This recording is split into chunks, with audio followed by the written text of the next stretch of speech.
Hello students, आइए एक बार electricity chapter जो कि क्लास 10th का है उसका टोटल फार्मूला का एक बार फास्ट ट्रैक रिवीजन करते हैं। देखते हैं सबसे पहले I is equal to electric current is equal to charge upon time. पहला formula charge flowing per unit time, that is called electric current. दूसरा इससे आएगा Q is equal to cross multiplication I into t, ये हो गया second formula. तीसरा Q is equal to charge is equal to N into e. Number N कहने का मतलब नंबर ऑफ इलेक्ट्रॉन्स, E कहने का मतलब चार्ज ऑन इलेक्ट्रॉन। एक इलेक्ट्रॉन पे कितना चार्ज होता है उसी को बोलते हैं E, और N कहने का मतलब कितना इलेक्ट्रॉन। अगला formula that is I is equal to q by t हो गया, Q is equal to I into t हो गया, Q is equal to N into e हो गया। अगला चीज दैट इज इलेक्ट्रिक पोटेंशियल पे आते हैं। V इज इक्वल टू क्या होगा, V is equal to W by Q. यहाँ पर V मतलब इलेक्ट्रिक पोटेंशियल, W मतलब वर्क डन, Q मतलब चार्ज। इससे अगर देखा जाए तो work done W is equal to क्या होगा, तो W is equal to V into Q. अगला formula from Ohm's law V is equal to I R. यहाँ पर V इंडिकेट करता है इलेक्ट्रिक पोटेंशियल को, I इंडिकेट करता है इलेक्ट्रिक करंट को, R इंडिकेट करता है रेसिस्टेंस को। अगला चीज यहां से I इज इक्वल टू क्या होगा, तो I is equal to V upon R। Next formula R is equal to क्या होगा, तो R is equal to V upon I, R is equal to V upon I. Next देखते हैं अगला चीज। चाहिए तो स्क्रीनशॉट ले लीजिए स्टूडेंट्स, हम स्क्रीन से बाहर आते हैं 2 सेकंड के लिए, फिर आते हैं नेक्स्ट सीरीज पर। देखिए अगला नेक्स्ट क्या होगा, अब देखते हैं रेसिस्टेंस इन सीरीज। रेसिस्टेंस अगर निकालना हो सीरीज में, रेसिस्टेंस अगर निकालना हो, सबसे पहले रेसिस्टेंस का देख लेते हैं। सबसे पहले रेसिस्टेंस का फॉर्मूला क्या होगा, तो रेसिस्टेंस मतलब R इज इक्वल टू होता है रो L अपॉन ए। यहां पर R कहने का मतलब रेसिस्टेंस, R मतलब रेसिस्टेंस, रो कहने का मतलब रेसिस्टिविटी,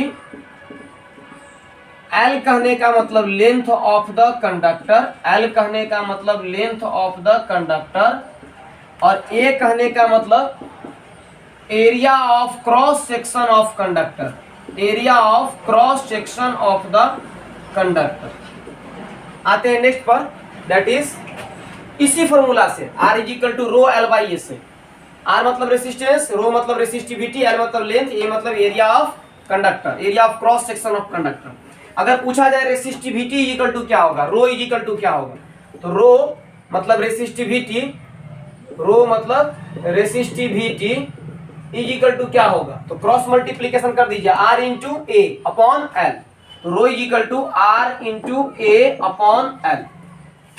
अगला फॉर्मूला हो गया, कैसे किए, तो resistivity is equal to cross multiplication R into A upon L. Next आते हैं दैट इज रेसिस्टेंस पर।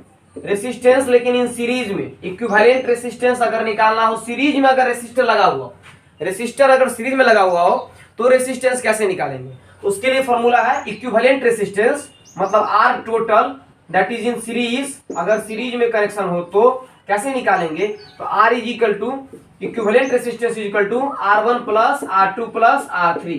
जितना हो सबको जोड़ के चलिए, R3 प्लस, अगर 5 गो है तो R1 plus R2 plus R3 plus R4 plus R5। अब देखते हैं रेसिस्टेंस इन पैरेलल। अगर रेसिस्टर पैरेलल में हो तो रेसिस्टेंस कैसे निकालेंगे, पैरेलल में हो तो रेसिस्टेंस कैसे निकालेंगे, मिटा दे, देखते हैं रेसिस्टेंस पैरेलल में कैसे निकालेंगे। तो रेसिस्टेंस पैरेलल, इक्विवेलेंट रेसिस्टेंस कैसे, तो दैट इज पैरेलल में कैसे निकालेंगे, तो 1 बाई आर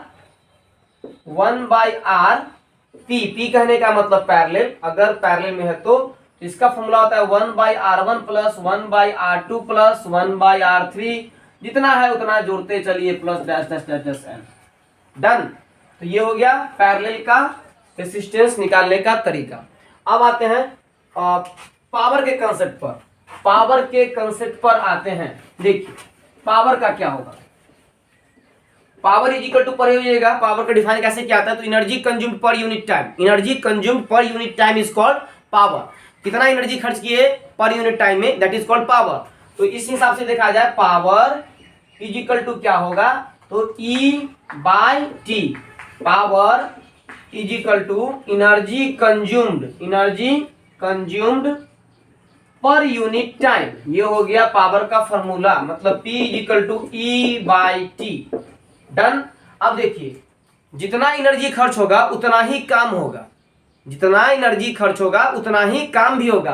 तो यहां से एक और चीज हम बोल सकते हैं कि power is equal to E by T के जगह पर E के जगह पर W, जितना एनर्जी खर्च होगा उतना ही वर्क डन होगा। तो पावर इज इक्वल टू यही कर लेते हैं, एनर्जी कंज्यूम्ड, जितना एनर्जी खर्च होगा उतना काम होगा, तो power is equal to work done per unit time.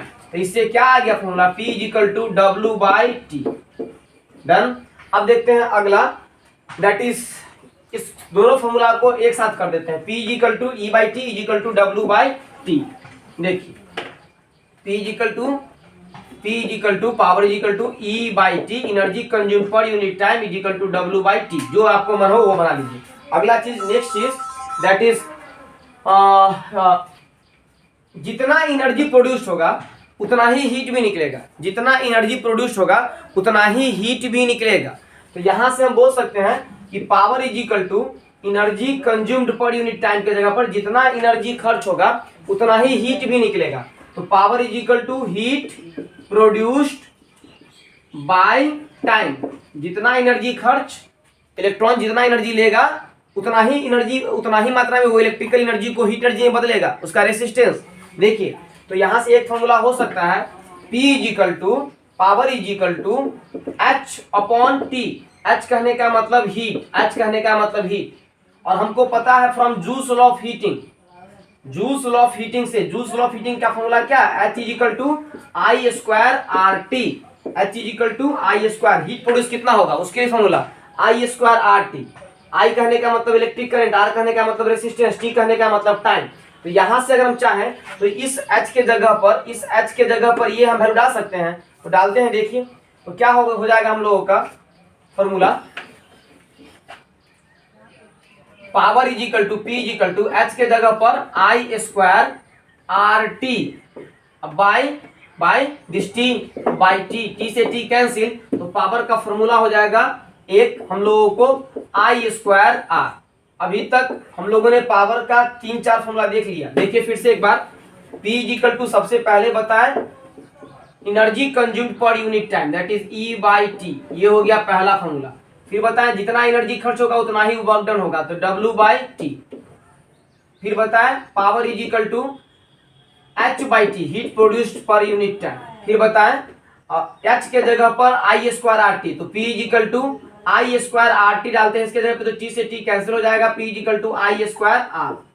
फिर देखिए आगे इसके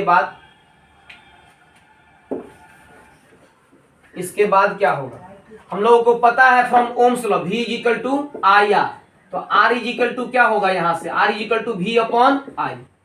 ये R का वैल्यू हम इस फॉर्मूला में डाल सकते हैं, तो पावर मतलब P is equal to I square, R के जगह पर V अपॉन आई, आई से स्क्वायर कैंसिल, तो power is equal to P is equal to हो गया V into I, P is equal to V into आई।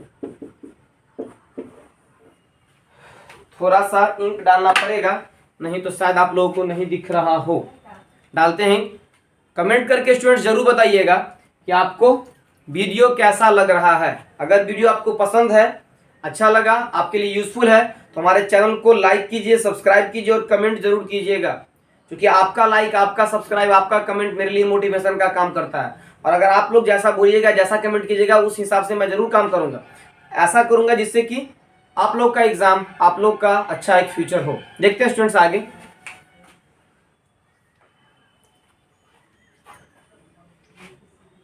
हम लोगों को पता है V is equal to I R, तो यहां से I इज इक्वल टू क्या होगा, V upon R, I is equal to V upon R. तो यहां पर P is equal to V into I के जगह पे हम बोल सकते हैं ना V अपॉन आर, आई के जगह पर V अपॉन आर। तो अब पावर का फॉर्मूला क्या हो जाएगा, V into V, that is V square upon R, V square upon R. अब देखिए तो मुझे उम्मीद है सारा फॉर्मूला हो गया, कुछ बच नहीं रहा है। एक चीज जूल्स लॉ ऑफ हीटिंग तो बता ही दिए हैं। From Joule's law of heating H is equal to क्या होता है, तो जूल्स लॉ ऑफ हीटिंग से H इज इक्वल टू होता है I स्क्वायर RT। डन। कोई दिक्कत, अगर दिक्कत हो तो कमेंट करके जरूर बताइएगा, और अगर आपको वीडियो पसंद आया हो तो लाइक जरूर कीजिएगा। Thank you students.